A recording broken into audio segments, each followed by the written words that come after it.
ఇలానే బయట కంట్రీలో తీసుకురావడం జరిగింది.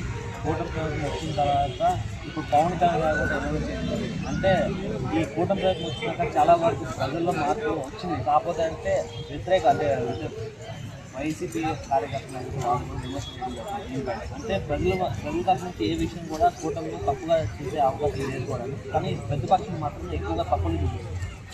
ప్రతిపక్షం కూడా ఒకటి తెలుసుకోవాలి, అర్థమైందా? మీరు ఉన్నప్పుడు ఎన్నో అరాచకాలు, ఎన్నో దారుణాలు, దుర్మార్గాలు ఎన్నెన్నో చేశారు. అదేదో బటన్ ఆన్ చేయడం తప్ప ప్రజలకు చేసింది ఏమి కనపడదు. ప్రజలు కూడా తెలుసుకోండి. ఎందుకంటే కూటమి అలాగే డబల్ ఇంజిన్ సర్కార్ అంటారు. కేంద్రంలో ఏదుందో మన రాష్ట్రంలో కూడా అడిగితే ఆ రాష్ట్రం డెవలప్ చేస్తుంది.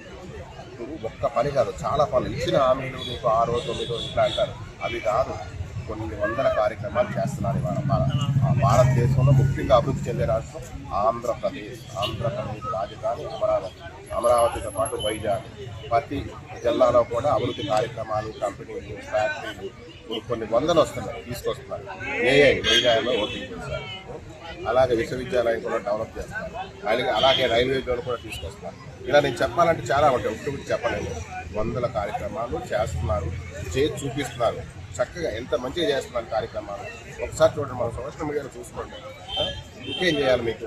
ఇంకా ఎలా విమర్శిస్తారు దయచేసి ఏ పార్టీలైనా ఉండండి, ప్రోత్సహించండి. నేను వైఎస్ఆర్సీపీ చేసి తప్పులు చేసినా సరే నేను ఆ పార్టీలోనే ఉంటాను, ఆ పార్టీ అట్లా కాదు.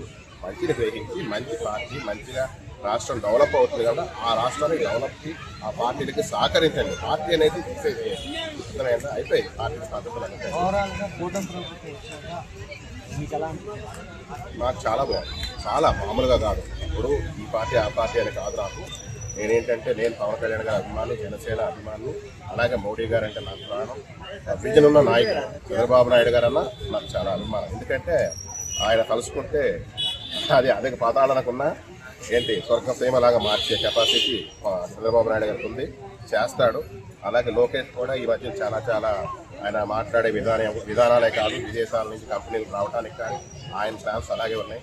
ఇప్పుడు పవన్ కళ్యాణ్ గారు కూడా ప్రతి ఊరు, ప్రతి పల్లె, ప్రతి పట్టణం రోడ్లని మామూలుగా కాదు చాలా కార్యక్రమాలు చేసి చాలా అభివృద్ధి కార్యక్రమం. ఎలా లెగిస్తే పనులు ఎలా చేయాలి, ప్రజలకు ఎలా దగ్గర అవ్వాలి, ప్రజాసేవ ఎలా చేయాలనే ఉద్దేశంతో కూటమి ఆలోచిస్తుంది, చేస్తుంది.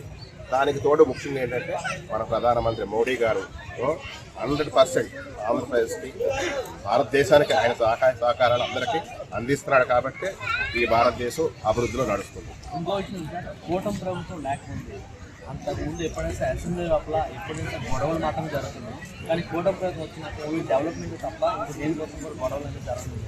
ఎందుకంటే వాళ్ళు ఏంటంటే ఇంతకుముందు ట్రాఫిక్ డైవర్ట్ చేసేవారు, ఏదో కొద్దిగా ఫండ్స్ వచ్చాయి, అక్కడ ఏదో తెచ్చేవారు చిన్నవరకే. కానీ ఇప్పుడు ఏంటంటే ఫుల్ ఫండ్స్ వస్తున్నాయి, కార్యక్రమాల్లో పడ్డారు, చేస్తున్నారు. గొడవలు చేయడానికి కూడా వాళ్ళ మనోడికి ప్రతిపక్షం అనే హోదా లేకుండా పోయింది. ఉన్న 11 మంది కూడా ఎక్కడో ఉన్నారు. మనోడేమో లండన్ ట్రిప్పులు, యూరోప్ ట్రిప్పుల్లో ఉన్నాడు. ఇక అతనాన్ని అంటాం కాదు, అనవసరం పనులు చేస్తున్నారు కాబట్టి చేయనివ్వండి. ఎవరైనా సరే ప్లీజ్ రిక్వెస్ట్, కూటమా ప్రతిపక్షమా విపక్షమా ఇట్లా కాకుండా రాష్ట్రం అభివృద్ధి చెందుతుంది, అభివృద్ధి చెందాలి. దేశం రాష్ట్రం కానీ భారతదేశం క్షేమంగా ఉండాలి, హ్యాపీగా ఉండాలి.